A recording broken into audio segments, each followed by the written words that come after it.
Con más de 120 obras literarias, es uno de los autores contemporáneos más populares de España. Entre sus obras más reconocidas se encuentran La mandrágora de las 12 lunas, El último tren a Zúrich, El legado del cristianismo en la cultura occidental, El pecado de Sodoma, entre otros, algunos de los cuales se estarán vendiendo aquí esta noche. Sus obras han sido traducidas a más de 9 idiomas.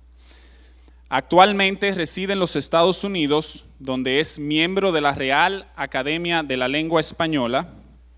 Escribe en columnas de varios periódicos prestigiosos. Ha sido director de varios programas exitosos de radio y televisión. Y es un reconocido por su defensa y promoción de los derechos humanos. Para Grupo Acción Cristiana y la República Dominicana, es de gran satisfacción presentarles al laureado escritor, historiador y conferencista español, el doctor César Vidal. Recibámosles con un fuerte aplauso.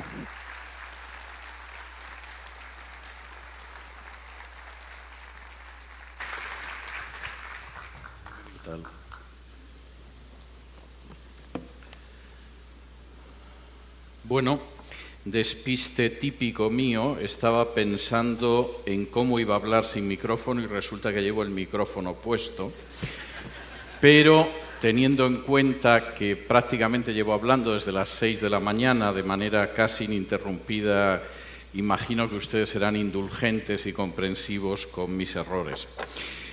La semana pasada me encontraba en la ciudad de Buenos Aires, estaba dictando algunas conferencias y de pronto me llegó una información relacionada con un eurodiputado británico cuyo nombre es Nigel Farage, que se estaba quejando de la intervención de instancias extranjeras en la política de países de la Unión Europea.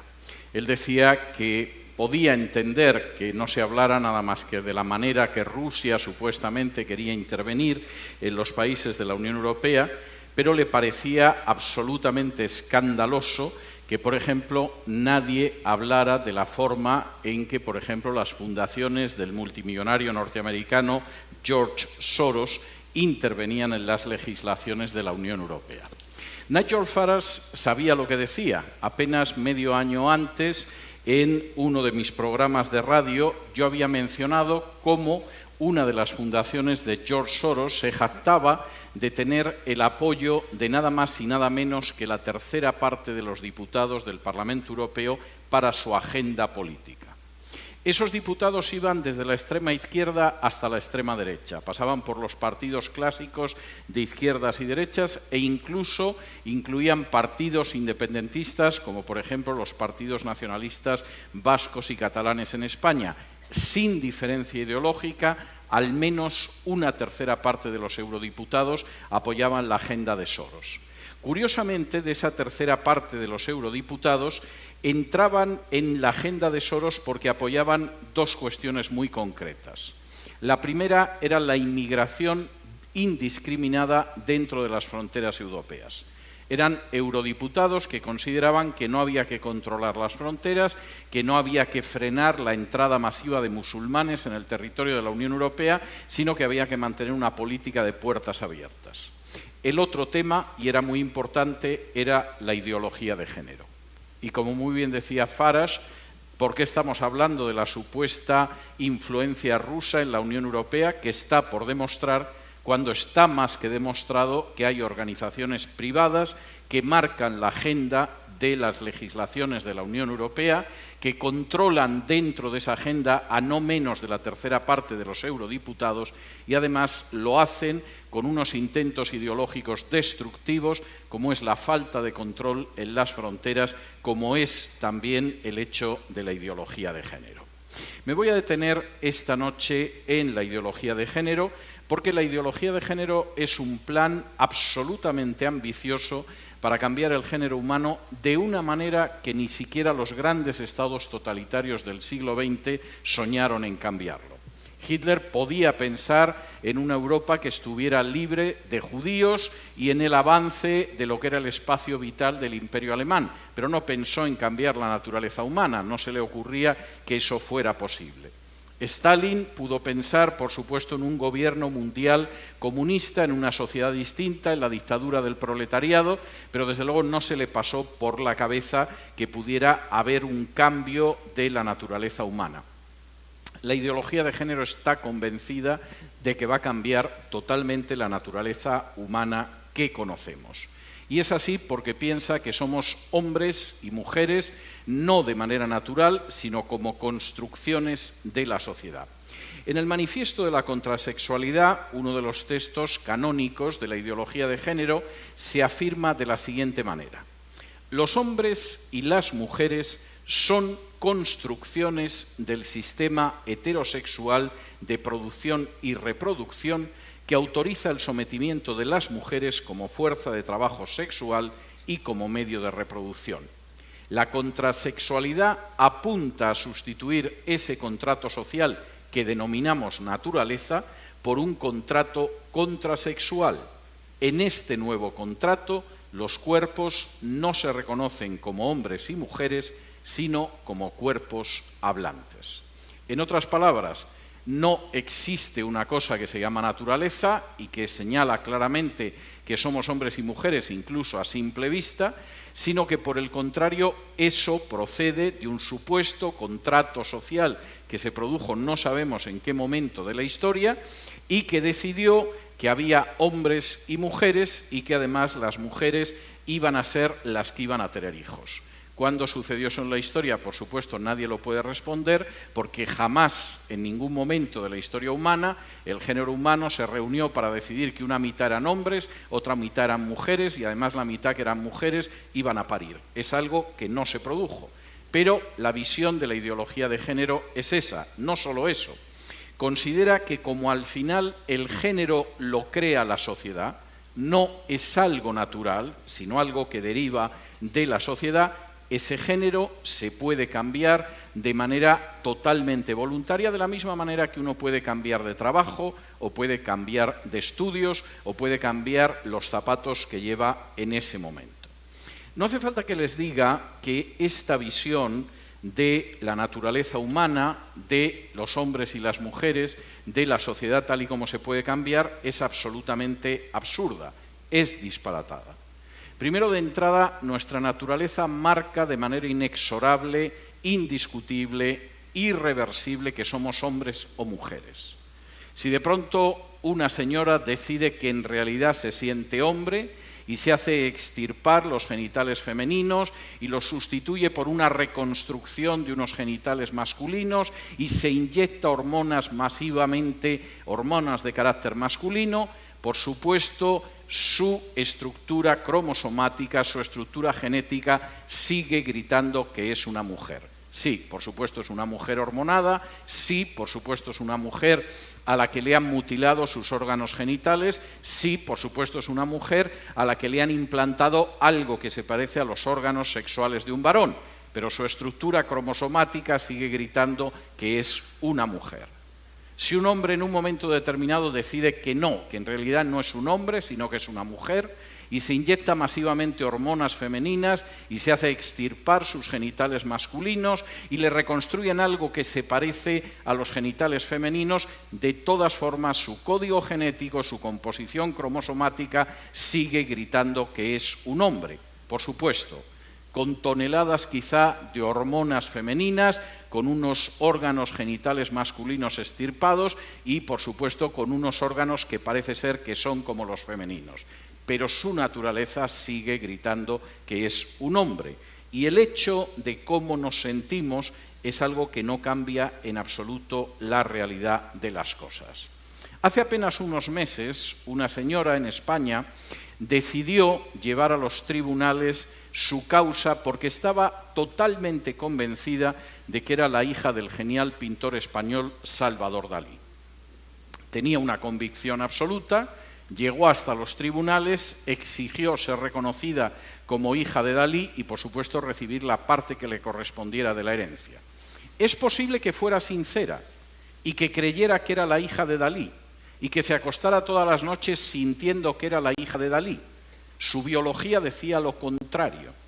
Y, por supuesto, cuando realizaron un examen de ADN y se vio que no tenía nada que ver con Salvador Dalí, lo que ella sintiera, pensara o quisiera no tenía importancia.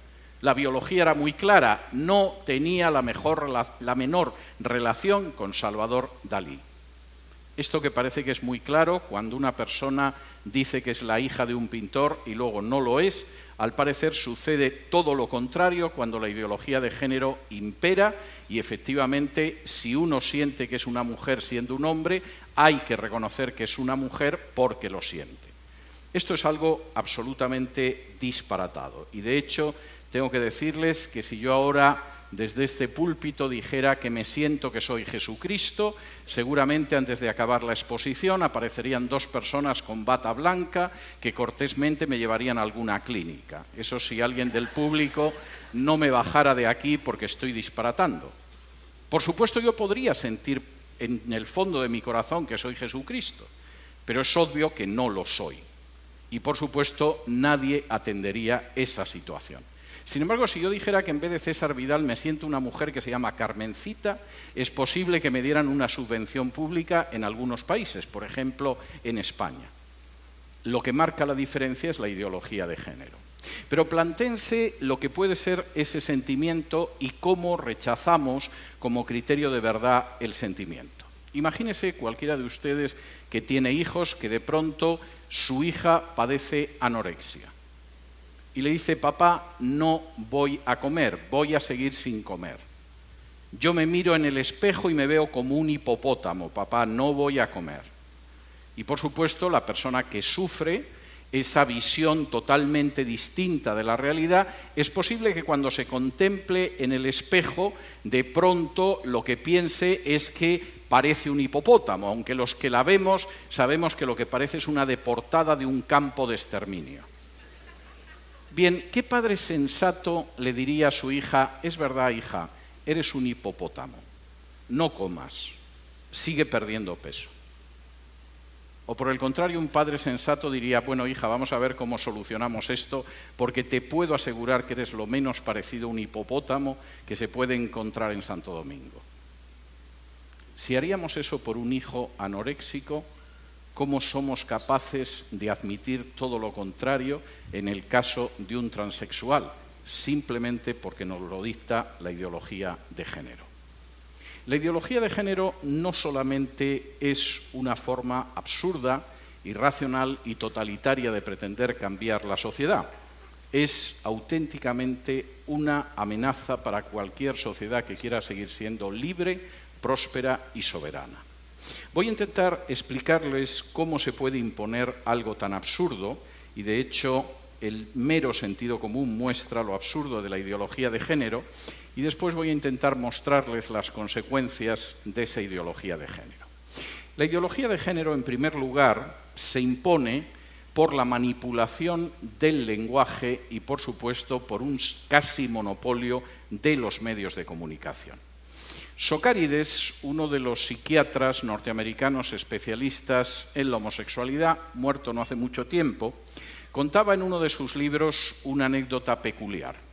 Dice que en cierta ocasión estaba la televisión puesta en su casa, estaba sentado con su esposa y empezaron a aparecer imágenes del Día del Orgullo Gay, de las carrozas con imágenes no precisamente elegantes ni estéticas de homosexuales mostrándose más bien, exhibiéndose el Día del Orgullo Gay.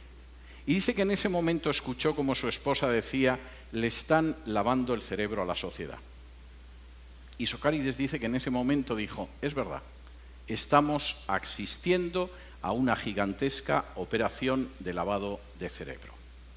La ideología de género avanza sobre la base de la manipulación del lenguaje y sobre la manipulación, además de los medios de comunicación.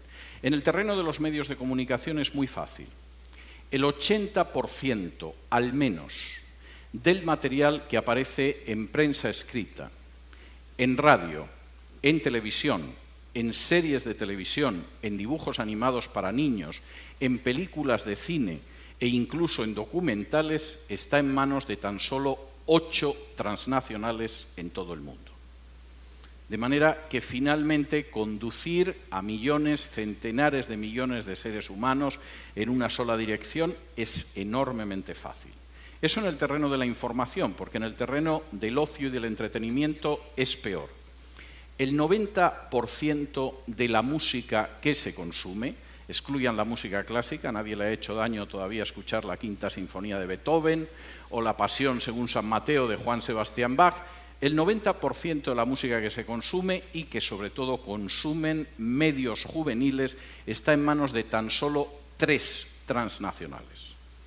Algunos de los CEOs de estas transnacionales no ocultan que son profundamente anticristianos. Y por supuesto no ocultan, cada vez son más explícitos, los contenidos en vídeos musicales de carácter pornográfico o de carácter ocultista. No es difícil ver vídeos en este sentido.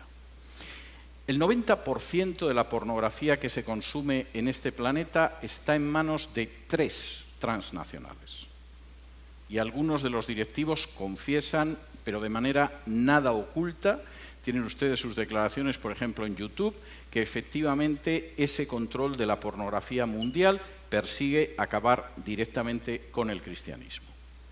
Y junto con ese control de los medios de comunicación, que es casi un control en monopolio, existe una inmensa manipulación del lenguaje.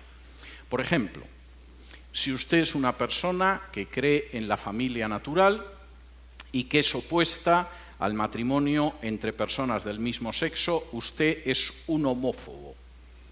De manera que ya le hemos colgado exactamente el cartel negativo. Cállate, que eres un homófobo.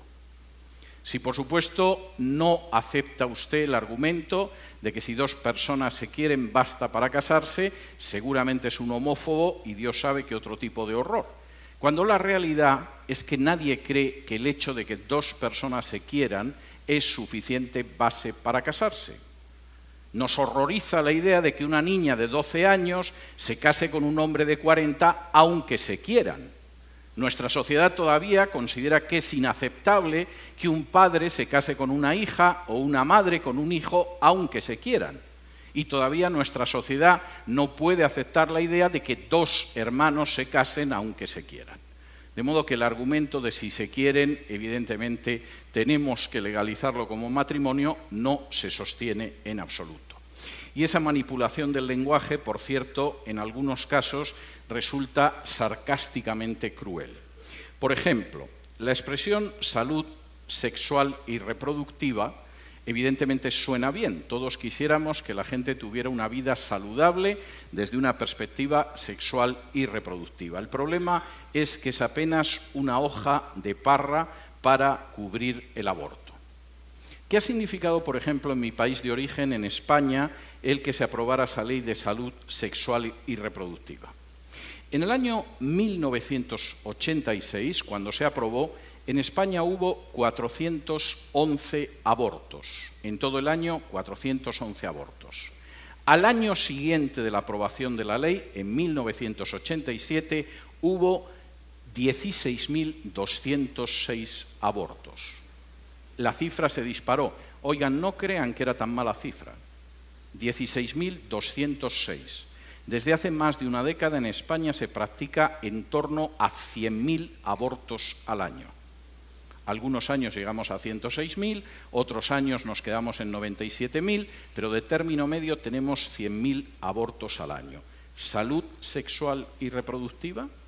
¿No será la del millón de vidas que se han exterminado en España desde la aprobación de la Ley de Salud Sexual y Reproductiva? Y por supuesto, ese millón de muertos no va a recibir en absoluto voz en ningún sitio. Son una consecuencia directa de la ideología de género. No crean, en algunos países la cifra es peor. En Estados Unidos, desde la legalización del aborto, el número de fetos que han encontrado la muerte supera en 10 veces el Holocausto judío durante la Segunda Guerra Mundial. el número de negros exterminados mediante el aborto en Estados Unidos supera también el número de millones de judíos exterminados durante el nazismo. A esto se le llama salud sexual y reproductiva. Segundo, la ideología de género no solamente avanza a través de la manipulación grosera del lenguaje y de los medios de comunicación, sino también a través del sistema educativo. Ignoro si la gente que impulsa la ideología de género acudió a algún colegio jesuita y aprendió esa máxima de la Compañía de Jesús, de que si me dais a un niño los 7 primeros años de su vida siempre va a estar en mis manos. Pero sea así o no, evidentemente la ideología de género empieza desde la infancia más temprana. En España, desde el año 2006, está en vigor una asignatura que recibe el nombre de Educación para la Ciudadanía, una nueva manipulación del lenguaje. A todos nos gustaría que educaran como buenos ciudadanos a nuestros hijos. Nos gustaría que conocieran la Constitución, los pactos universales de derechos humanos, la Declaración Universal de Derechos Humanos, la Carta de las Naciones Unidas, etcétera, etcétera, etcétera. La educación para la ciudadanía no tiene nada que ver con eso. Es un simple canal de adoctrinamiento para los niños en la ideología de género. De hecho, en el caso de España, desde los 2 años se enseña a los niños la ideología de género, desde el jardín de infancia. De manera que cuando un niño tiene como grandes problemas, por ejemplo, aprender a abrocharse los cordones de los zapatos o controlar los esfínteres, en las escuelas españolas se les enseña ya lo maravilloso que es, por ejemplo, el matrimonio homosexual. Y, por supuesto, en los libros de texto, desde la infancia, se les muestra que hay formas de vida sexual en la naturaleza que no son heterosexuales y que, por lo tanto, demuestran hasta qué punto el hecho de mantener relaciones que no son heterosexuales es totalmente natural. Los 2 ejemplos que se citan en los libros de texto españoles son interesantes y me van a permitir que me detenga en ellos. El primero es el caballito de mar. Bueno, cualquiera que vea un caballito de mar y a un señor es que no encuentra la diferencia. Yo a veces me he puesto a hablar con un caballito de mar pensando que era un vecino, de modo que yo puedo entender que efectivamente el caballito de mar sea un ejemplo de otra forma de sexualidad distinta.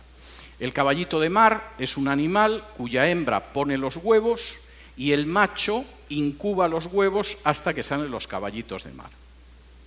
¿Cómo conseguiría la ideología de género que quede fecundada la hembra y que luego el huevo fecundado de la hembra pase al varón para que dé a luz? Es algo que ignoro. Es más, tampoco me quita el sueño saberlo. Pero ustedes me dirán si realmente la biología y el comportamiento sexual de los seres humanos se puede basar en el caballito de mar. El otro ejemplo es todavía más maravilloso. Confieso que me crea auténtica emoción, porque es el caracol, que es bisexual. Y efectivamente todo el mundo sabe que hay seres humanos semejantes al caracol. Se arrastran, tienen cuernos y babean. Es algo en lo que no existe la menor diferencia. Esto aparece en los libros de texto de mi país. La sociedad heterosexual es absurda, procede de un pacto heteropatriarcal en el pasado que no aparece en ningún sitio y en realidad la prueba de que hay otras formas de sexualidad es la bisexualidad del caracol o el caballito de mar, que resulta que cubre los huevos que ha puesto la hembra. En términos de campañas educativas esto es tremendo. Por ejemplo, en mi país, hace cosa de poco más de un año, en algunas regiones de España, por supuesto con dinero de los ciudadanos, se llevó a cabo una campaña pública que sobre todo cubría anuncios en estaciones de autobús y de metro, donde se veía a 2 niños y 2 niñas. Una niña tenía pene, otra niña tenía vagina, un niño tenía pene, otro tenía vagina. Para que supiéramos cuál era el niño con vagina, llevaba el pelito corto, y lógicamente la niña con pene pues llevaba el pelo largo, con lo cual pues se suponía que nos enterábamos, y el lema del anuncio es: hay niños con pene y niñas con vagina, hay niños con vagina y niñas con pene. Como nadie sabe hasta ahora, dicho sea de paso. La respuesta de esto vino por parte de una ONG, que además es provida, que decidió sacar un autobús a la calle en el que ponía los niños tienen pene, las niñas tienen vagina, que no te engañen. Que tenga que salir un autobús a la calle para decir que los niños tienen pene y las niñas tienen vagina, deja bastante de manifiesto hasta qué punto está enloqueciendo la sociedad de mi país de origen. Por supuesto, los defensores de la ideología de género cayeron sobre el pobre autobús.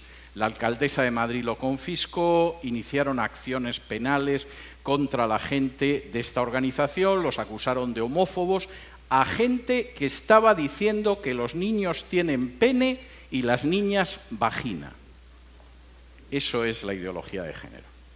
En otras ocasiones, dentro del sistema educativo, se lleva a cabo iniciativas como la de la Universidad de Granada, en España, para buscar un calendario que no sea sexista, un calendario que efectivamente encarne las virtudes de la ideología de género. El calendario es magnífico, también pagado con dinero del contribuyente, porque los meses del año son enero, febrero, marzo, abril, mayo, junio, julio, agosto, septiembre, hasta llegar a diciembre. Esto, si lo pagara alguien de su bolsillo, y en fin, alguien que tiene este tipo de aficiones, como hay quien se dedica a otras cosas y, por ejemplo, piensa que la Tierra es plana, seguramente no sería tan grave. Esto se paga con dinero del contribuyente. Les voy a advertir algo más. Si la ideología de género se implanta en este país, les van a vaciar los bolsillos para mantener a legiones de parásitos que hacen de la ideología de género su medio de vida y que se dedican a diseñar calendarios supuestamente no sexistas, porque el mes de mayo se ha convertido en maya, o que les van a decir que ahora resulta que los niños tienen vagina y hay niñas que tienen pene. Si mi abuela escuchara esto. No solamente la ideología de género avanza a través de la manipulación del lenguaje, a través de los medios de comunicación o a través de la educación, avanza mediante cambios legislativos. Los cambios legislativos son cambios extraordinariamente dañinos y permítanme que les mencione algunos de estos cambios. Uno de ellos, por supuesto, es el matrimonio homosexual, el matrimonio entre personas del mismo sexo. El matrimonio homosexual hace 15 años no se le pasaba a nadie por la cabeza, ni siquiera a la gente que pudiera tener una ideología más situada hacia la izquierda. Es más, muchos pensaban que los homosexuales eran envidiables porque era gente que vivía uniones libres y sin compromiso. Ahora resulta que se quieren casar. Es algo verdaderamente notable dentro de la ideología de género. Esta situación ha cambiado en un tiempo muy breve. En el año 2000, el único país donde había matrimonios homosexuales era Holanda, pequeño país del norte de Europa, por cierto, a punto de desaparecer en la próxima década. Pero como los holandeses son gente peculiar, es decir, también tienen algunas calles donde la gente se puede drogar de manera que nadie les molesta, y hay barrios donde las prostitutas están alineadas en escaparates y uno ve a la prostituta, la cama y decide si entra ahí o no. Bueno, pues los holandeses son gente peculiar y el que de pronto decidieran que se podían casar personas del mismo sexo no tuvo ninguna influencia. Cuando en el año 2003 Bélgica decidió ir en la misma dirección, esto tampoco causó ninguna sensación. Bélgica es un país pegado a Holanda, con enormes crisis internas de carácter territorial y, por supuesto, lo que hicieran los belgas, allá ellos. La situación cambió en el año 2005. Estamos hablando de poco más de una década. Y cambió en el año 2005 por dos sucesos que se produjeron de manera simultánea en dos países que se suponía que iban a tener una repercusión internacional. El primero fue Estados Unidos. En el estado de Massachusetts se produjo la aprobación del matrimonio homosexual. Y la idea era que si el estado de Massachusetts lo había aprobado, más tarde o más temprano toda la Unión lo aprobaría. Por cierto, tengo que decir que durante los años siguientes, en un referéndum tras otro se presentó la idea del matrimonio homosexual y no ganó en un solo estado, ni siquiera en la muy liberal y demócrata California.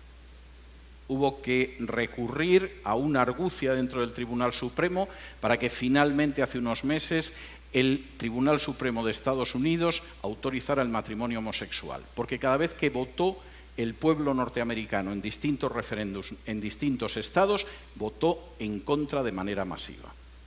El otro país fue España. España tiene una importancia pequeña en el ámbito internacional, pero sí es verdad que tiene mucha influencia en las legislaciones de Hispanoamérica. Y la idea era que si Estados Unidos finalmente iba a poder extender esa influencia, en el caso de España, más tarde o más temprano, toda Hispanoamérica seguiría el mismo camino. Y por cierto, no se equivocaron. En 2010, Argentina legalizó los matrimonios homosexuales, en 2013 lo hizo el Uruguay, en 2016 Colombia. El matrimonio homosexual ha quebrado milenios de la visión del matrimonio de toda la humanidad a lo largo de distintas culturas. Y créanme, esto es solo el principio. Si efectivamente un matrimonio que al menos en Occidente es monógamo y heterosexual se quiebra por el lado heterosexual, se va a quebrar por otros lados, incluido el monógamo. No crean que exagero. El mismo día que en España se aprobó el matrimonio homosexual, las comunidades islámicas pidieron la legalización del matrimonio polígamo y no les faltaba razón. Si hemos roto la institución matrimonial por el lado heterosexual, ¿por qué la vamos a mantener por el lado monógamo? La podemos romper exactamente igual, no estaban pidiendo imposibles. En segundo lugar, la ideología de género no solo ha alterado la visión de la familia, sino que va a triturar el principio de igualdad ante la ley. Posiblemente pocas conquistas de la humanidad han sido más importantes que el principio de igualdad ante la ley. A partir de la Revolución Norteamericana de 1776 y de la Declaración de Derechos del Hombre y del Ciudadano de 1789, en Francia todos somos iguales ante la ley. Podemos mirarnos y ver que unos somos más altos, más bajos, más gordos, más flacos, hombres, mujeres, ricos, pobres, pero se ha consagrado el principio de igualdad ante la ley. Ante la ley todos somos iguales, hasta la ideología de género. La ideología de género ha vuelto a introducir en nuestras legislaciones el final de la igualdad ante la ley. Y lo está haciendo a través de lo que se denominan leyes de violencia de género o leyes de no violencia contra la mujer. ¿Cómo se ha traducido esto, por ejemplo, en la legislación de mi país? Pues se castiga el doble al hombre que a la mujer en el caso de actos de violencia. Si la mujer decide darle un sartenazo al marido, es una falta. Si el sartenazo se lo da el marido a la mujer, es un delito. Implica la entrada en prisión de manera automática y tiene que demostrar que es inocente para poder salir. ¿Qué ha significado esto en términos legales, aparte de que ha desaparecido la igualdad ante la ley? Bueno, pues ha significado que el 80% de las denuncias, según las propias juezas españolas, son falsas. Y es lógico. Si yo estoy en una situación de separación o divorcio y sé que una denuncia falsa no va a ser discutida ante el juez y que mi marido va a ir a prisión y que voy a recibir una ayuda social como mujer maltratada y que además voy a tener un mejor resultado del pleito de divorcio y me van a dar la custodia de los hijos, con un hombre que ya me llevo mal, ¿por qué voy a decir la verdad? 80% de denuncias falsas. ¿Ha disminuido la violencia? Pues no, no ha disminuido. De hecho, ha aumentado. Y además, buena parte de la violencia no de género, no de hombre hacia mujer, violencia doméstica que va en muchas direcciones, se ha colocado debajo de la alfombra y no la vemos. Por ejemplo, la ley de violencia de género se empeña en ver solamente una violencia de género de hombre hacia mujer. No aparece la violencia de un hombre hacia un hombre en una pareja homosexual, porque la víctima no es una mujer. No aparece la violencia de una mujer hacia una mujer en una relación lésbica, porque el agresor no es un hombre. Pero tampoco aparece la violencia de padres a hijos, y menos aparece la violencia de hijos hacia padres. Y por cierto, la violencia de hijos hacia padres en mi sociedad de origen se ha disparado. No solo eso. Hace solo 4 años, las mujeres que golpeaban y maltrataban a sus padres no pasaban del 20%, son el 45% en la actualidad. No me extraña, tienen licencia para agredir. Se acabó la igualdad ante la ley, No hemos terminado con la violencia doméstica e incluso estamos ocultando cuadros de violencia doméstica verdaderamente espantosos. Tercero, vamos hacia la legalización de la paidofilia, las relaciones sexuales con niños. Esto, dicho sea de paso, en algunos países ya no va a exigir una despenalización porque ya es legal. En España, cualquier persona puede tener relaciones sexuales con una criatura de 12 años, si hay mutuo consentimiento. De manera que a partir de ahí saquen ustedes sus conclusiones. En algún momento la cosa va a ir a peor, pero dicho sea de paso, algunos de los grandes defensores de la violencia de género son precisamente personas que defienden las relaciones de paidofilia con niños. Y cuarto y último aspecto en el que la ideología de género se está imponiendo a través de la ley y es verdaderamente pasmoso y aterrador. La ley es contra discriminación por razón de género. Todos estamos en contra de la discriminación por razón de género. Si yo me entero de que una vecina mía que es lesbiana ha sido expulsada de su trabajo de cajera en un banco porque es lesbiana, voy a ser la primera persona que la defienda. Me trae sin cuidado si es lesbiana o no. La cuestión es ver si su trabajo en el banco lo realiza de una manera correcta o no, y es intolerable que una persona pierda su puesto de trabajo por el color de su piel, por su posición social, por su religión o por su orientación sexual. Eso es una cosa. Otra cosa muy distinta son las leyes de defensa contra la discriminación de género. En España, esas leyes existen en 14 de las 17 comunidades autónomas y prevén que una persona que no se someta al dogma de la ideología de género, por ejemplo, una persona que trabaja en un centro educativo, primero es amonestada, después pierde el trabajo, puede ser multada hasta con 120.000 euros e incluso sufrir una pena de 2 años de prisión. De manera que la supuesta lucha contra la discriminación por razón de género no es nada más que una nueva inquisición de la ideología de género, en la cual más vale que la gente se vaya arrodillando ya, porque si existe la menor sospecha de que disienten de la ideología de género, se niegan a enseñarla a sus alumnos o no se someten a ella, pueden terminar en prisión. Conozco al menos 2 docentes en España que han perdido su puesto de trabajo. Uno es un director de un centro, el otro es una catedrática de un centro. Su único delito fue negarse a enseñar la ideología de género a sus alumnos. Esa situación la van a tener aquí mañana si se aprueba una ley de supuesta defensa frente a la discriminación de la ideología de género. Cuarta manera en que la ideología de género avanza, la infiltración del cristianismo. La ideología de género tiene muy claro, como tiene muy claro la agenda globalista que hay detrás de la ideología de género, que al final la única cosmovisión que se va a oponer en Occidente a la ideología de género es el cristianismo.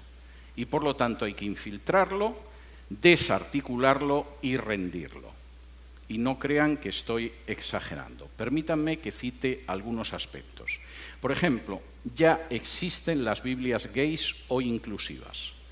Vayan ustedes a Amazon, alguna es hasta muy bonita porque tiene el arco iris en la portada y el arco iris, que es la señal del pacto entre Dios y Noé, hemos dejado que nos lo robe la ideología de género. De la misma manera que nos están robando el sistema educativo, que nos están robando, por supuesto, las instituciones y que van a robarnos la libertad y las familias. De momento, además, se han llevado el arco iris. Existen esas Biblias, son unas Biblias extraordinarias, porque resulta que cuando aparece en la Biblia textos donde se habla en contra de las prácticas homosexuales, la nota a pie de página te aclara que el texto dice exactamente lo contrario de lo que dice el texto. Es verdaderamente notable. En otros casos, y esto todavía es más peligroso, existe una articulación de una teología gay. Incluso en Estados Unidos tiene un nombre, que es el de Queer Theology, La traducción en español es muy fuerte, en inglés han conseguido acostumbrarse a ella. Vamos a traducirla como teología homosexual, pero el término en inglés es bastante más fuerte. Y la queer theology se ha convertido en una forma de teología. Si van ustedes, por ejemplo, al buscador de Amazon en Estados Unidos y ponen queer theology, se van a quedar sorprendidos de los centenares de obras de teología, de ideología de género que ya existen. Es común en la queer theology afirmar que Jesús era homosexual. Hay un libro de uno de estos teólogos, de Hugh William Montefiore, diciendo que Jesús era homosexual. Es común decir que la Biblia está llena de historias de amor homosexual maravillosas. No las hemos encontrado en 2000 años, pero esta gente se ha ocupado de enseñárnosla. Y de hecho hay una teóloga lesbiana muerta hace poco que se llama Marcella Althaus Reed, que sostiene esto. Y hay libros que son comentarios a todo el Nuevo Testamento, mostrándonos cómo el Nuevo Testamento en realidad es una defensa de las relaciones homosexuales y no nos habíamos enterado hasta ahora. En este libro que tengo aquí, publicado en español, previamente en inglés, un libro cuyo autor se llama Thomas D. Hanks y que se titula El Evangelio Subversivo, tiene además un subtítulo muy bonito porque dice Buenas nuevas para pobres, marginados y oprimidos. ¿Quién no querría que los pobres, los marginados y oprimidos tengan buenas nuevas? ¿Quién no quiere en realidad una buena salud sexual y reproductiva? El texto del Nuevo Testamento es pervertido una vez tras otra. Por ejemplo, en el comentario de Mateo, cuando un centurión se acerca a Jesús y ese centurión le pide que cure a su criado, y Jesús cura al criado del centurión, nos enteramos de que en realidad el centurión era el amante del esclavo. Nunca lo habíamos descubierto leyendo los evangelios, pero gracias a libros como los del señor Hanks, de pronto lo comprendemos. Y entonces leemos cosas así. Tales oficiales militares romanos, habiendo escogido una profesión en el extranjero que los obligaba a dejar a sus esposas en Italia, una coyuntura conveniente para los que de todos modos no querían una esposa, comúnmente tomaban a un joven esclavo masculino como amante. Esto es una idiotez. ¿Ustedes se imaginan realmente que los marineros de los que se dice que tienen un amor en cada puerto, como tenían que dejar a la esposa en un lugar y luego se iban a navegar, estaban deseando llegar a un puerto para liarse con un jovencito? Bueno, pues gracias a estos teólogos ya sabemos que sí, que los oficiales romanos en realidad huían del matrimonio y lo primero que hacían en el lugar de destino era buscarse a un jovencito. Y, por supuesto, el muchacho esclavo del centurión se refería al amado en una relación pederasta en la cultura greco-romana militar. El texto sigue adelante pervirtiendo el relato de los evangelios y dice: al bendecir la relación del centurión de Cafarnaún con su amado esclavo, donde Jesús se mofó de los prejuicios comunes de sus compatriotas xenofóbicos y homofóbicos. Nunca lo hubiéramos pensado. He leído el pasaje de la sanación del criado del centurión no sé cuántas veces.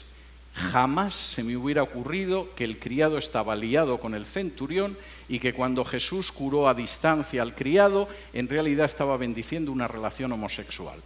Seguramente tengo una especial miopía a la hora de leer los evangelios.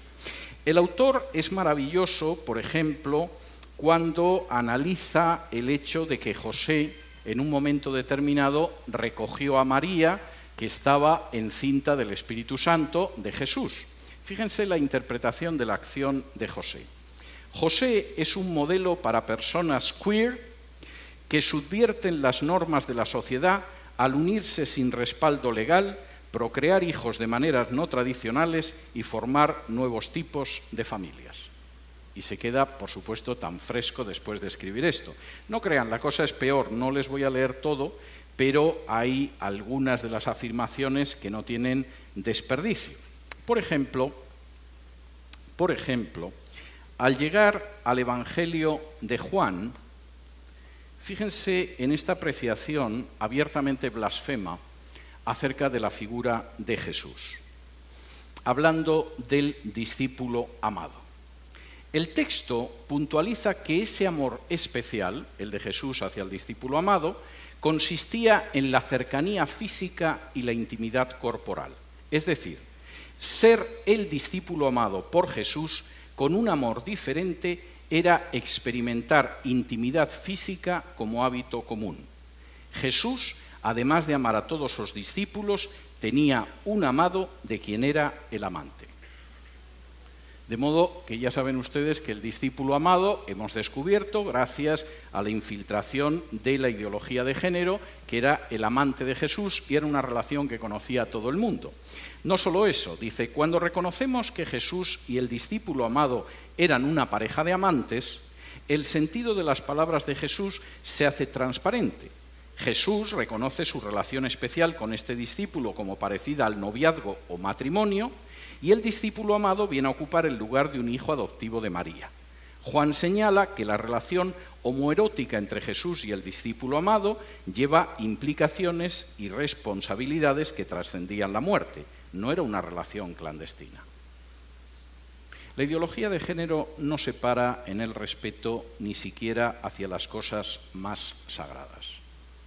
Y si tiene que arrastrar por el fango a la propia figura de Jesús, sosteniendo que el discípulo amado era simplemente un novio o un amante y que además la relación la conocía todo el mundo, lo hace sin ningún cargo de conciencia. Por cierto, el libro está publicado por una editorial que es CLIE, a la que yo siempre he conocido publicando libros de carácter más o menos sensato en términos teológicos, pero que parece ser que ha decidido que el mercado de la teología queer es un mercado aceptable.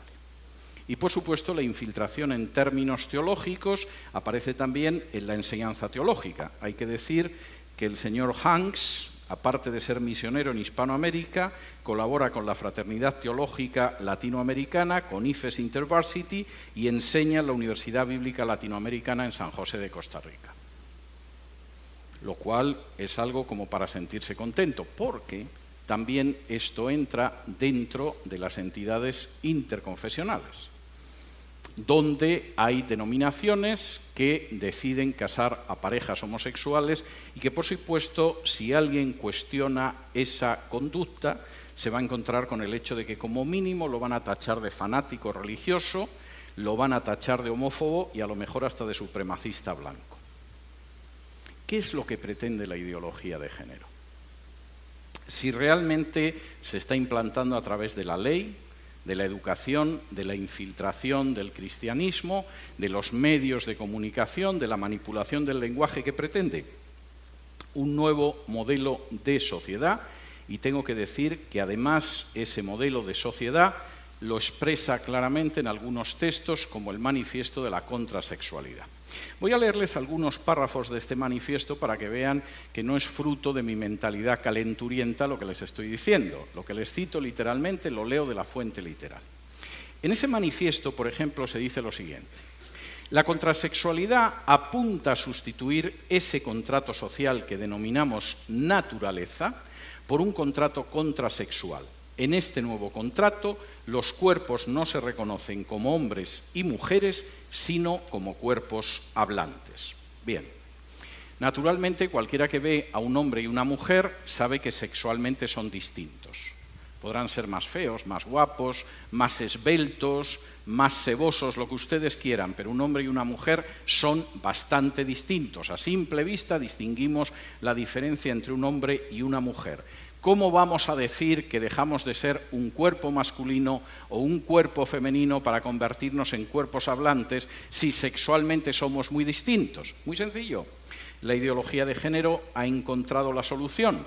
Ha dado con una parte de nuestra anatomía que sexualmente es igual en el hombre y en la mujer. Permítanme que lo lea para que no piensen que es mi exageración. Leo literalmente.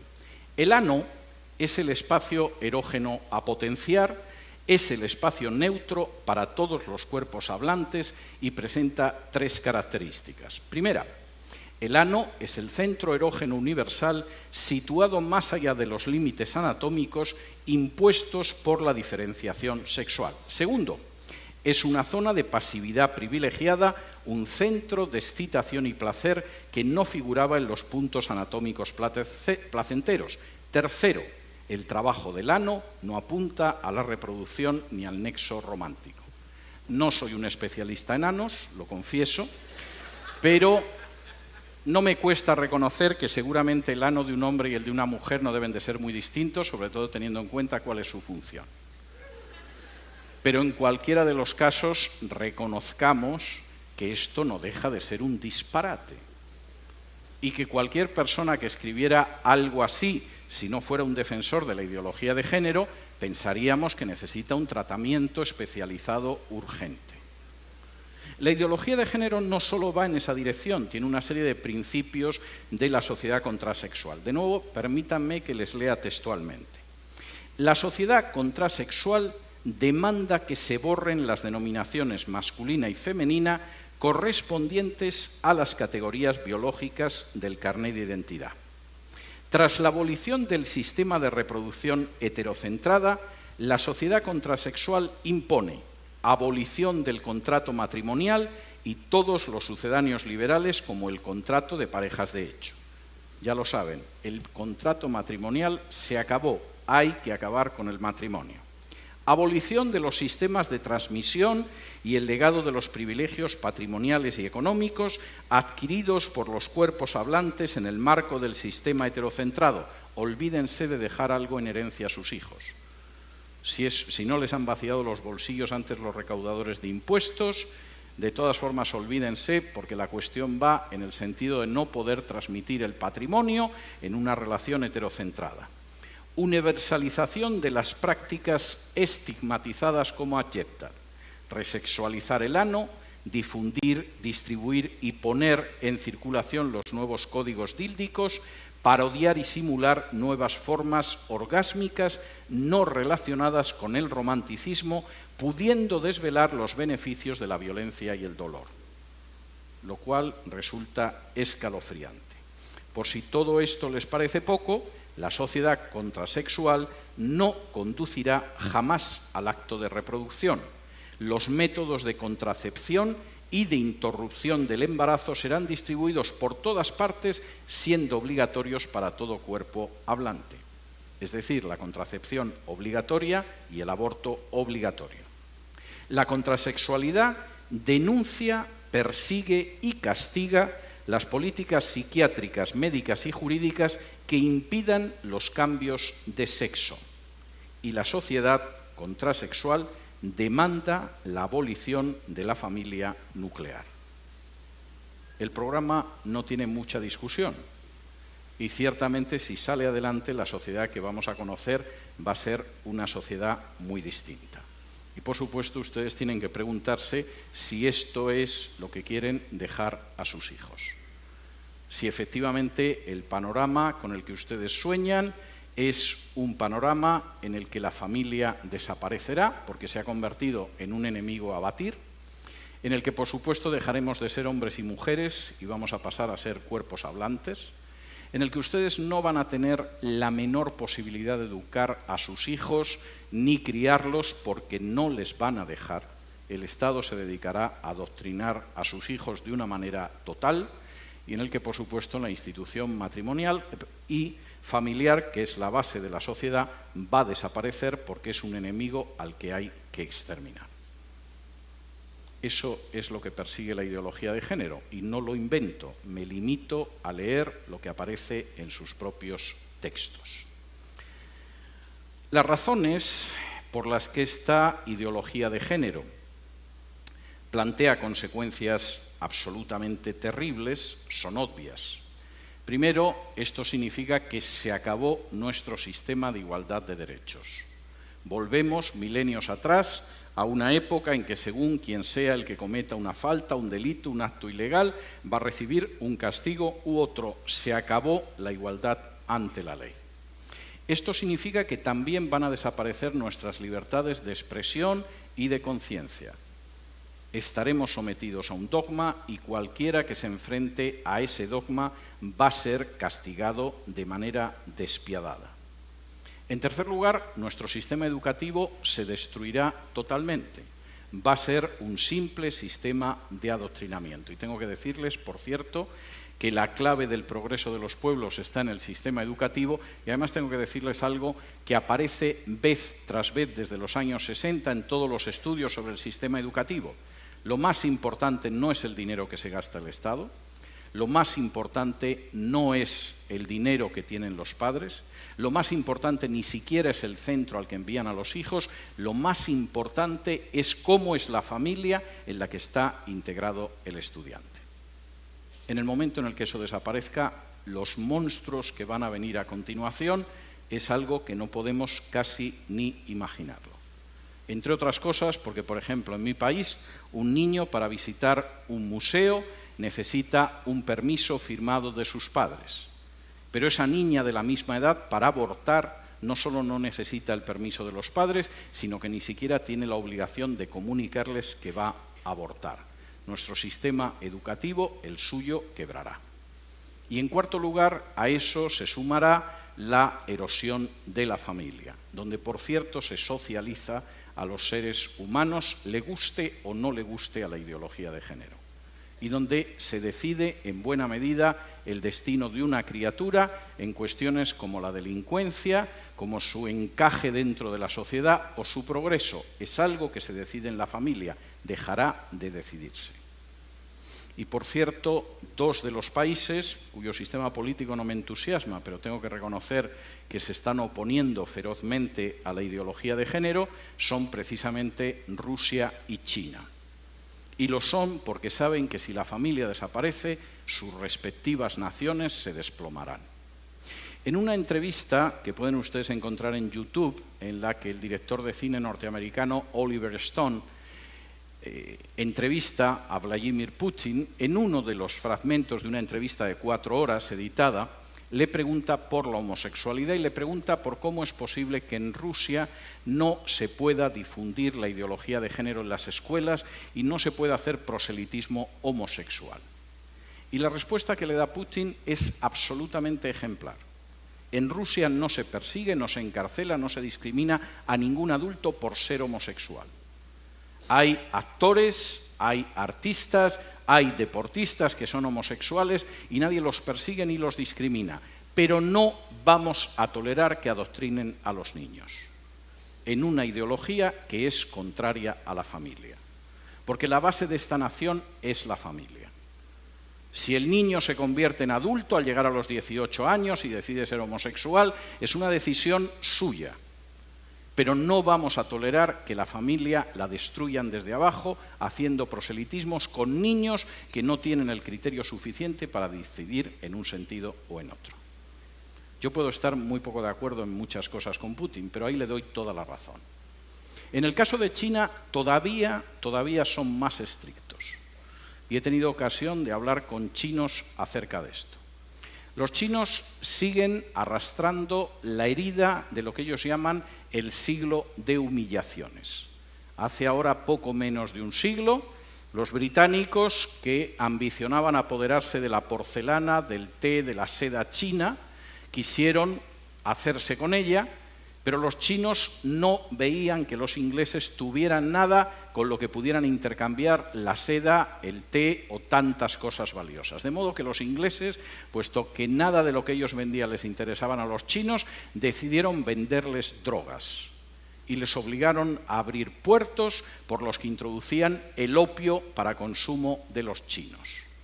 Los chinos se opusieron, la Marina británica era más poderosa, y después de perder 2 guerras no tuvieron más remedio que aceptar puertos extranjeros que introducían el veneno de la droga en China y que sumieron durante prácticamente un siglo a China en el mayor sometimiento y la mayor explotación a potencias extranjeras que había vivido en una historia milenaria. La visión de los chinos sobre la ideología de género es la misma. Esto es peor que el opio que trajeron los ingleses. Y si dejamos que entre en nuestra sociedad y que destruya la familia, el efecto va a ser peor que el opio británico. No lo vamos a tolerar.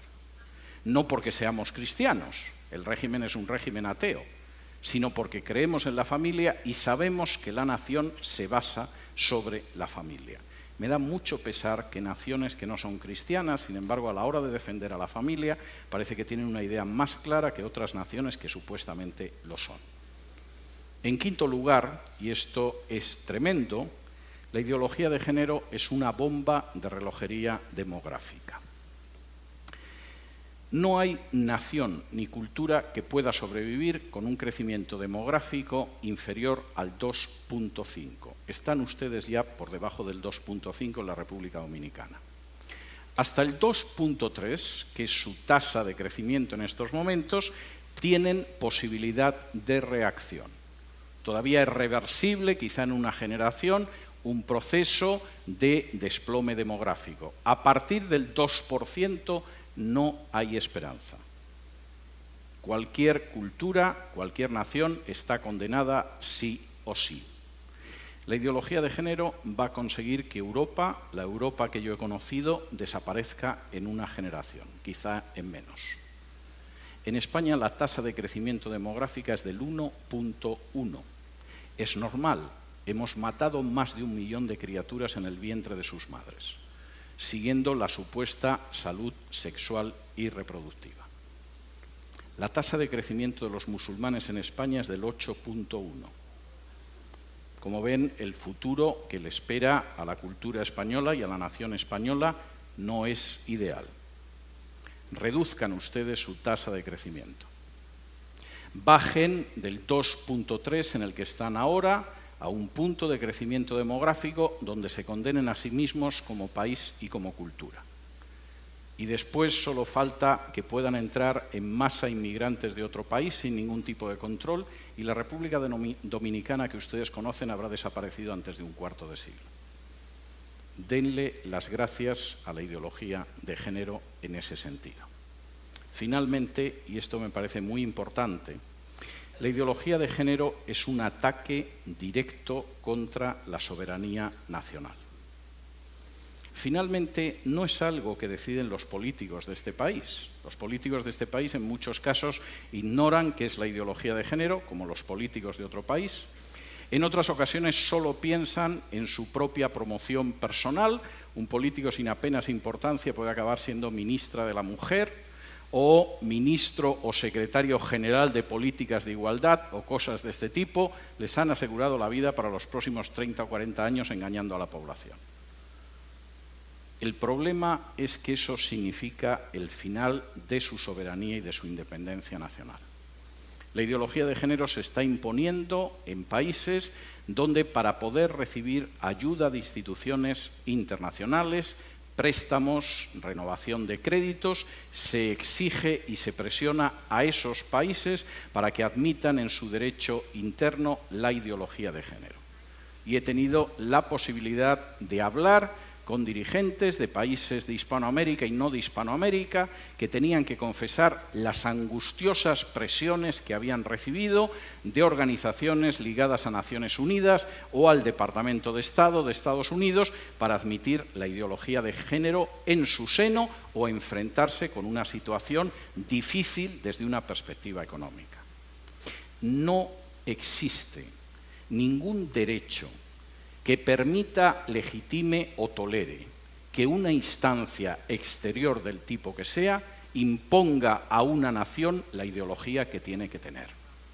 Por muy pequeña que pueda ser esa nación, por muy reducido que sea su peso en el concierto internacional, por muy joven incluso que pueda ser en términos históricos, no existe organización internacional, fundación privada o país extranjero que tenga derecho a imponerle la ideología de género. Y eso es algo que ustedes tienen que tener claro.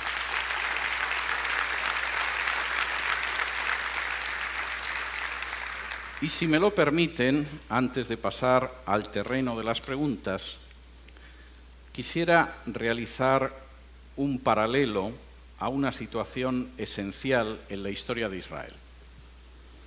Cuando de pronto, después de recibir las normas que podían permitir que Israel viviera como una nación ejemplar, como una luz para las naciones, como una verdaderamente nación próspera, Las palabras que aparecen en la Escritura es: delante de vosotros he colocado el camino de la vida y de la muerte. Ustedes tienen ahora mismo delante de sí mismos el camino de la vida o de la muerte. Esto no es algo que va a suceder dentro de 10, de 15, de 20 o de 30 años. Ahora mismo tienen delante el camino de la vida o el de la muerte. Tienen delante un camino de vida en el cual puedan construir esta nación sobre la base de familias equilibradas, armoniosas y fuertes, donde puedan educar a sus hijos en la verdad y en el temor de Dios, donde puedan hacer que salgan buenos ciudadanos de sus familias, donde puedan conservar la independencia y la soberanía nacional y donde conserven la libertad y el derecho a decidir la educación. Y ese es un camino de vida para este país, como para cualquiera. O tienen delante el camino de muerte, el camino en el que van a ver cómo su soberanía nacional desaparece, cómo se destruye la familia natural, cómo se acaba con el sistema educativo, cómo se levanta un sistema de mordaza totalitaria sobre los ciudadanos de este país, cómo se tritura el principio de igualdad bajo la ley, cómo su demografía desaparece y cómo al final se encuentran condenados como cultura o como nación. Delante de ustedes ahora mismo hay un camino de vida y hay un camino de muerte encarnado en la ideología de género. Ustedes son los que tienen que decidir. Muchas gracias.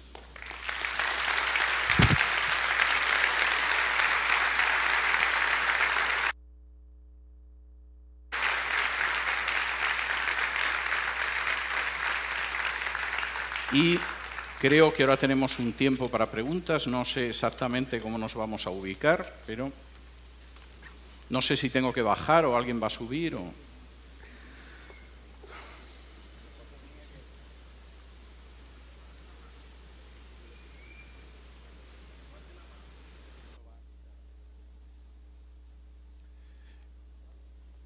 ¿Voy a bajar? Sí. El que tenga alguna pregunta, que por favor levante Que la van mano. a subir.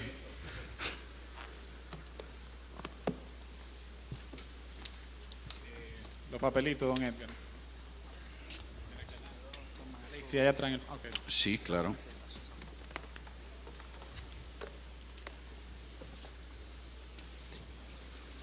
Bueno, yo agradezco sentarme.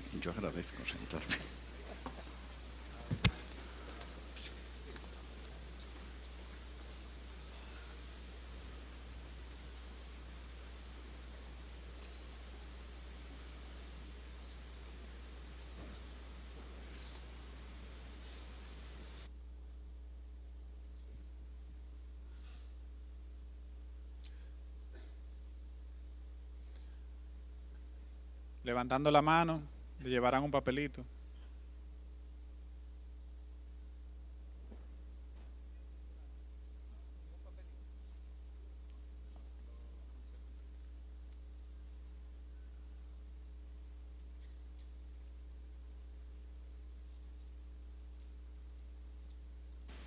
Por favor.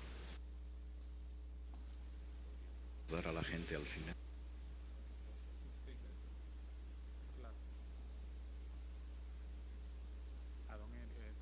¿Están sorteadas esa ya?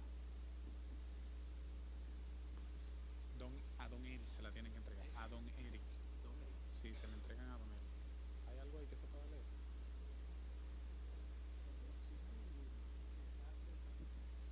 ¿No hay otra pregunta? Vamos a esperar. ¿Dónde está don Eric?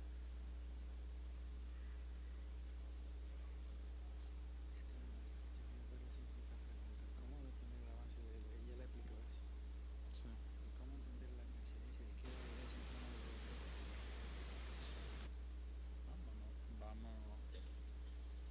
Vamos a hacerle esa pregunta. Bueno, tenemos una primera pregunta aquí que dice: ¿cómo detener el avance de la ideología de género? Bueno, hay varios aspectos. El primer aspecto indispensable es poder discernir cuando existe una mentira o existe una manipulación del lenguaje. Cualquiera que lea el libro del Génesis sabe que al final la desgracia de la raza humana vino cuando el género humano no supo discernir una mentira y aceptó lo que decía el diablo, en el sentido de que si hacéis lo que queréis, vosotros vais a decidir lo que es bueno y malo, acabaréis siendo como Dios. No creo que haya un cambio sustancial en esa forma de mentira, y el primer aspecto de la ideología de género para enfrentarlo es poder discernir las mentiras. Yo he mencionado algunas en esta exposición, pero me parece indispensable poder descubrir esas mentiras, desenmascararlas y desarticularlas. Ese es el primer aspecto. El segundo aspecto es darnos cuenta, estoy hablando para gente que es cristiana, de que cuando en Apocalipsis se habla de aquellos que van al lago de fuego y azufre, los que se encuentran los primeros en la fila son los cobardes, lo cual me parece bastante significativo. Uno esperaría que estuvieran los asesinos, los adúlteros, yo qué sé, cualquiera. Los primeros son los cobardes. Después van apareciendo los incrédulos y a continuación aparece ya el catálogo de pecados que todos nos esperamos. No podemos ser cobardes. Y no podemos ser cobardes por nosotros mismos, por nuestras familias y por nuestras naciones. El tercer aspecto que a mí me parece indispensable es recordar que el pueblo de Dios es la sal de la tierra y es la luz del mundo. No en el sentido de que la sal sea un condimento, sino en el sentido de la época de Jesús, que era un conservante. Si la sal decide no salar, la sociedad en la que vive se irá corrompiendo cada vez más, porque esa misión de impedir la corrupción y el deterioro de la sociedad no lo habremos cumplido. Algunos, por supuesto, van a tener la tentación de no ser sal para vivir tranquilos dentro del salero. Pero Jesús advierte que cuando la sal no actúa como sal, lo que viene a continuación no es tranquilidad. Lo que viene a continuación es que la arrojan al suelo y la pisotean. Y si alguien piensa que la actitud de los cristianos en la República Dominicana mejor es mirar para otro lado, no ocuparse de la amenaza de la ideología de género y no buscarse líos, está muy equivocado. Primero, está incumpliendo con su misión de ser la sal del mundo, y segundo, después irán a por ellos. Porque en cualquiera de los casos la ideología de género solo quiere gente sometida, ni siquiera se conforma con los que se callan. De manera que al final la sal que no quiera salar será pisoteada por las gentes. Y por supuesto, si la luz no da luz, la sociedad en la que vivimos será simplemente tinieblas. Última cuestión que me parece importante es el hecho de que comuniquen esto a la gente que conocen. Los movimientos que han conseguido oponerse con éxito a la ideología de género eran movimientos muy pequeñitos inicialmente. Yo conozco personalmente la Iglesia del Perú, que decidió en un momento determinado decir: a mis hijos no los toques.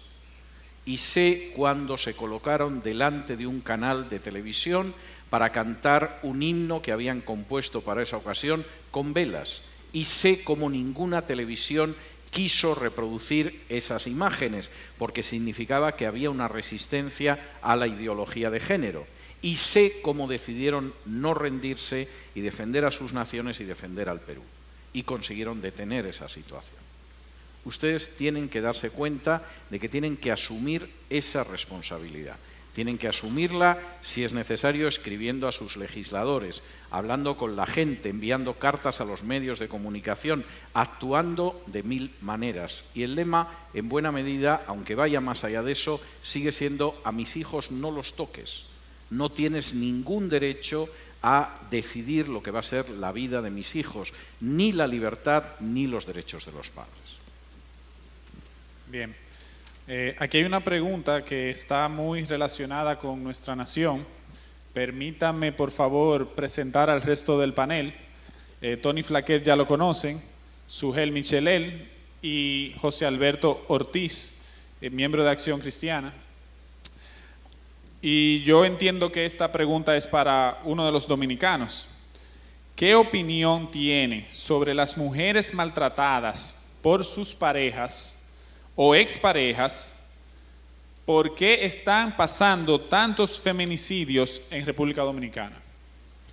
Creo que esa pregunta debe responderla el pastor Sujel Michelén. Pastoralmente hablando, porque entiendo que hay una causa espiritual y moral, que quién mejor que un hombre de Dios, un pastor como Sujel Michelén, para responder esa interrogante. Bueno, lo primero es que nosotros como creyentes condenamos absolutamente cualquier tipo de maltrato contra la mujer o contra cualquier persona en la sociedad. Pero tenemos que reconocer que en sociedades muy machistas es verdad que las mujeres muchas veces tienden a ser maltratadas y nosotros nos oponemos tajantemente a que eso ocurra y creemos que en países como los nuestros, donde ese tipo de cosas ocurre, básicamente es porque la justicia no actúa de una manera ejemplar para detener y causar temor en aquellos que se atrevan a maltratar a una mujer. Ahora bien, la razón por la que hay feminicidios en el mundo, y es la misma razón por la que hay cualquier tipo de pecado, es precisamente por la caída del hombre. El hombre decidió quitar a Dios del panorama, el hombre decidió ser su propio punto de apoyo, el hombre decidió ser su propio Dios, y esa es la consecuencia. Entonces, el punto aquí no es, como se pretende, tener una supuesta ideología de género que aparentemente enarbola la bandera de protección hacia la mujer, cuando en realidad, como ya César habló abundantemente en esta noche, lo que hay detrás es una agenda muy perversa que al final de cuentas va a hacer daño al hombre, a la mujer, a los niños, a las niñas. Entonces el problema está en el pecado. La pregunta es cómo nosotros podemos combatir el pecado, y la respuesta es predicando el Evangelio. Y en ese sentido yo quería hacer un llamado. Yo sé que hay pastores aquí, personas que inciden en la vida de sus iglesias. Una de las cosas que nosotros debemos hacer, no solamente para detener la ideología de género, también para detener el feminicidio o cualquier tipo de violencia doméstica, es predicar correctamente la palabra. Nosotros no estamos para hablar de filosofía en los púlpitos, nosotros estamos para predicar la palabra de Dios. Pero cuando la palabra de Dios se predica correctamente, nosotros estamos transmitiendo una cosmovisión, estamos transmitiendo una forma de pensar correcta a la membresía de la iglesia, que se va a expandir a lo largo de la sociedad. Y de esa manera nosotros estamos siendo sal y luz. Entonces, pastores, prediquen la palabra, prediquen el Evangelio, porque el Evangelio sigue siendo poder de Dios para salvación. Y feministas se van a convertir en hombres responsables, y de igual manera mujeres feministas se van a convertir en mujeres responsables que cumplan con el rol asignado por Dios en la sociedad, en el hogar, en la iglesia. Hay un elemento que me parece importante, porque de nuevo es un caso de manipulación del lenguaje. El que yo apunte a un problema no quiere decir que yo tenga la solución del problema. Otro de los engaños y de las manipulaciones de la ideología de género es decir, bueno, existe maltrato a mujeres, existe homicidios cuyas víctimas son mujeres, la solución es la ideología de género. No, existe un problema y necesariamente lo que usted cree que es la solución no tiene por qué ser la solución. Yo puedo indicarle a una persona que su dentadura está en una pésima condición, y sin embargo, si yo le recomiendo que todos los días se cepille la dentadura con azúcar, no estoy apuntando a la solución a su problema, estoy apuntando al final de su dentadura. Y el problema con la ideología de género es que puede apuntar a problemas que son más o menos reales, pero como no los diagnostica de una manera correcta y no aplica un medio correcto, ese problema no lo soluciona y además crea otros más graves, que es lo que está pasando en todo el mundo con las legislaciones de violencia de género. No solamente no se ha reducido esa violencia, sino que además se oculta otro tipo de violencia doméstica y el problema se ha hecho peor. Bien.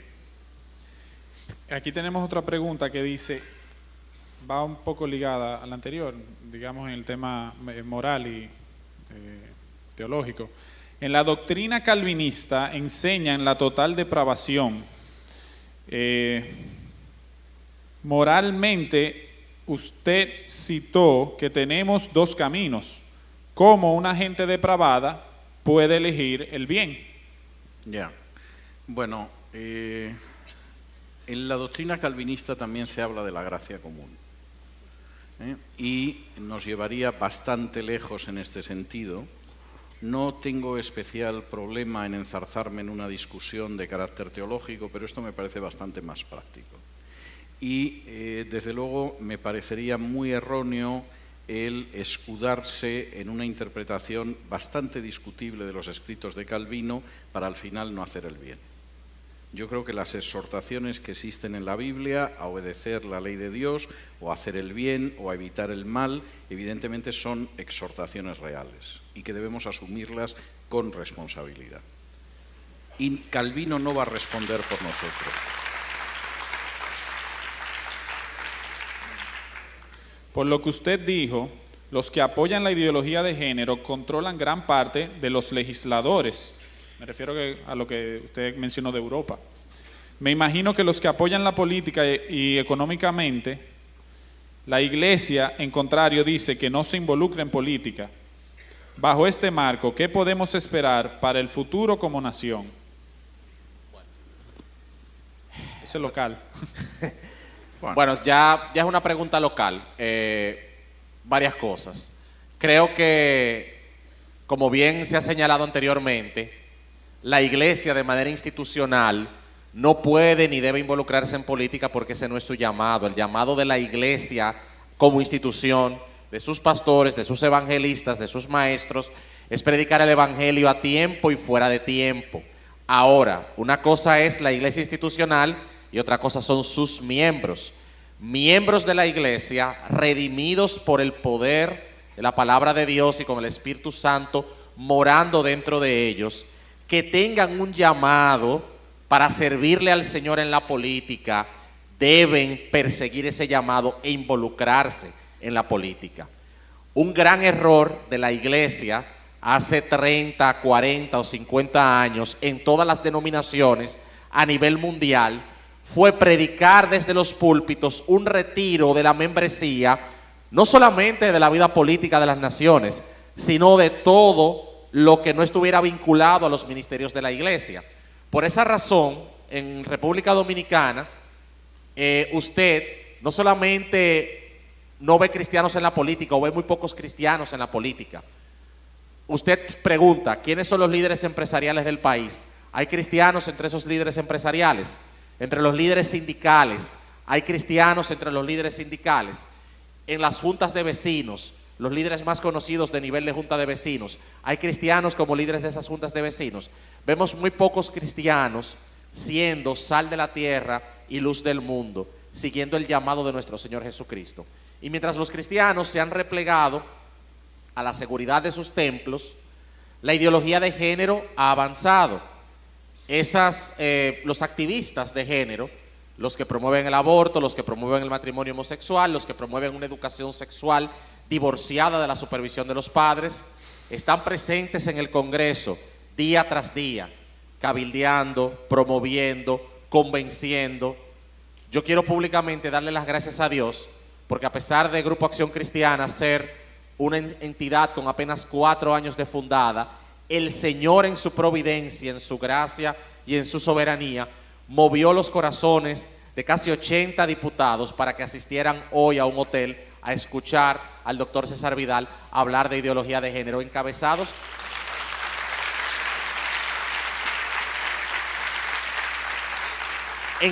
por el propio presidente de la Cámara de Diputados. Ahí estaba también la ministra de la Mujer, que públicamente ella ha mostrado sus simpatías a favor de la ideología de género.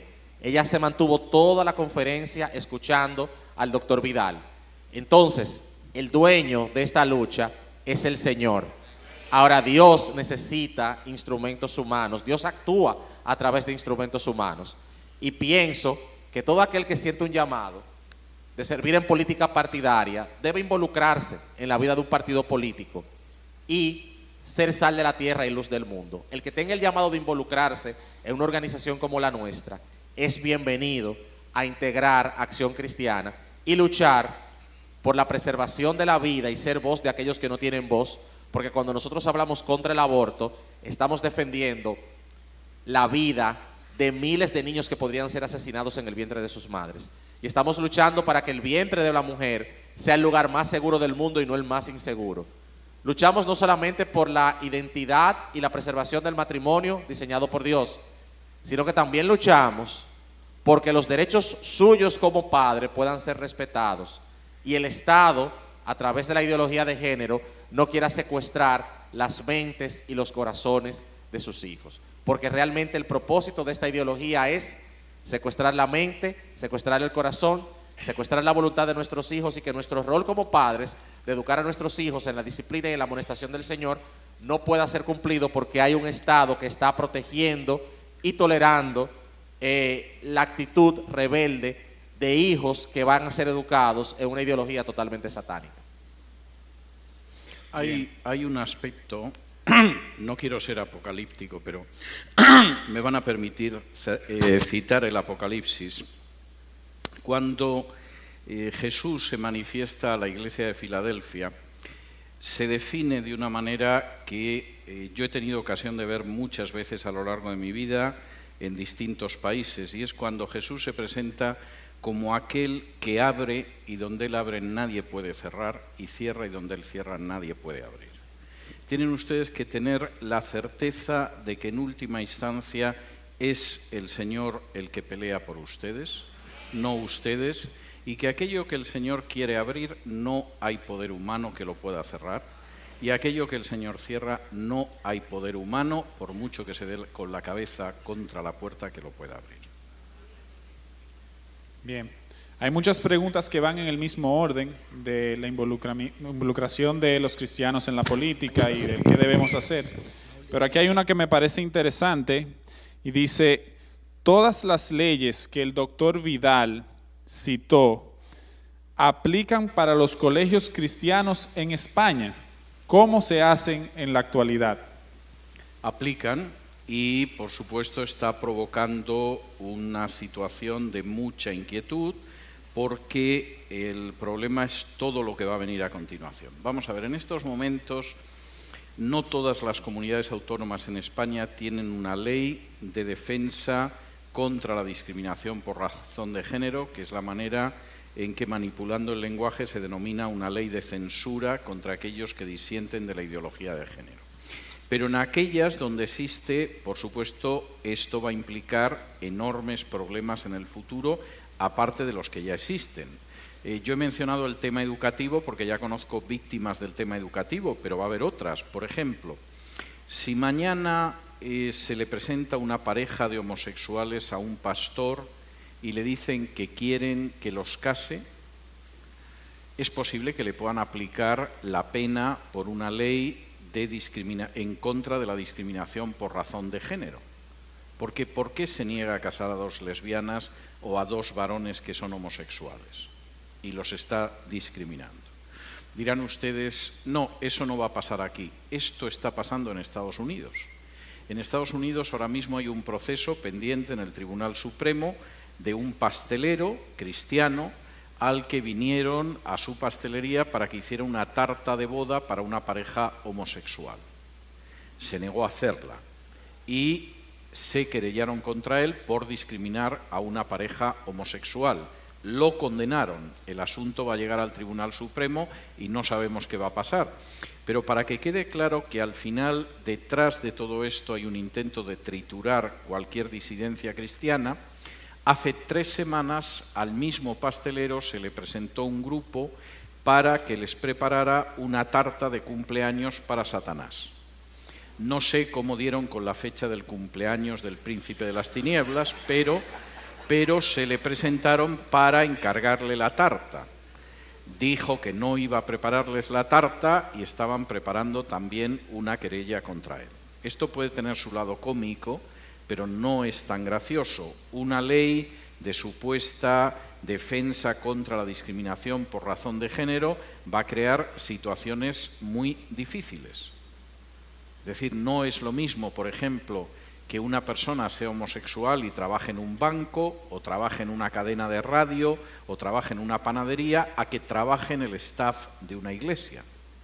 Porque la iglesia se supone que exige una conducta de acuerdo a las Escrituras. Y cuando de pronto, en un momento determinado, tu secretaria, el jefe del coro, una auxiliar administrativa, te dice ya claramente que es homosexual, lesbiana, etcétera, etcétera, y que va a traer a su novio o a su novia a la iglesia, eso plantea un problema que, si se respeta la libertad de culto, pues se solventa, se soluciona